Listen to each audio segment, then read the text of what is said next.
It's quite an extraordinary spectacle. For those of you who are watching, we've got around 400 England flags very proudly draped across the Kirby estate. Not just England flags, though. I've been told that any countries which are competing in the World Cup are allowed to put up their flags as well. And the one man who knows everything there is to know about the Kirby estate is Chris Dowles, who joins me now. I have to say, I'm going to have to just say, in your T-shirt, I am in a ski jacket. You are in a T-shirt. Yep. You're very brave. I have to rep the estate, don't I? It's not that bad. It's not that cold, is it? A little bit. And do you think the weather, I mean, I have to say, there is frost on all the cars. This is a little chillier than what Paul is experiencing in Qatar. Has that made a difference to the sort of celebrations and the build-up to the World Cup? Well, it's made a difference to what we're actually going to do on the estate, watching the games and stuff. But other than that, no, the preparation to put the flags up, you can see Christmas lights, we forgot to turn some of them off last night. But in regards to actually watching the game, if it stays like this, it might be a bit tricky to do something. But if we get to the final, we are going to have to try and do something at least once in this competition. Have to. Now, I know, as I was just saying there, we've got lots of flags from England, but there are a few from other countries, including you have a secret French flag hidden away. What's the story with that? Are we allowed that? Well, of course we are. I mean, we've got Spanish, Brazil, Moroccan, Canadian. There was a German flag that's disappeared. There's a Portuguese flag still up, but we have got a French flag. We bought that for one of the residents a few years ago, but for the last few years she's not been able to find it. All of a sudden, surprisingly, she found it the other night and she dropped it down, and we're going to put it up today for her, just literally above where we're standing now.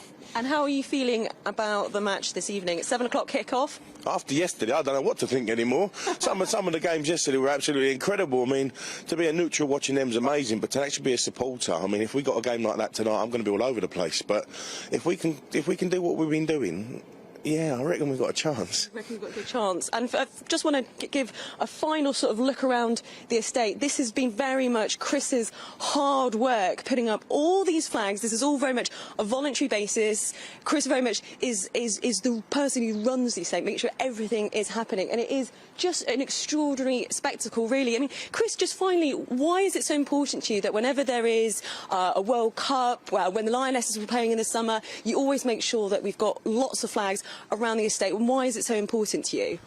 I mean, over the years, I mean, back in Euro 96, it used to be everywhere. You see white vans with St George crosses across their bonnets. People used to shave their hair with St George crosses on. It was everywhere. And over the years, it's just died down, and you just don't see it anymore. And then for us, just to show our support for Gareth and the boys and the Lionesses, no matter where they are, we feel that we've got to show that we're there for them. Do you think, I know you've said to me previously, you have had some backlash from some people who don't like seeing England flags. I mean, I know you said that's a real minority. I mean, has that sort of surprised you that there are people who are uncomfortable with seeing England flags very proudly displayed? I find it strange that an English person would mock an English person putting an English flag up. But no, I mean, when I've seen the negative comments, I've always gone to toe with them. I mean, I feel if you're going to say something negative, expect to be took to task. And when I actually speak to people, I say, until you come to this estate and see for yourself, don't make an opinion you know nothing about. Well, I love coming here, and also you've promised me a cup of tea in a Kirby Estate mug, so I won't forget that promise, because I need to keep warm, because it is absolutely freezing.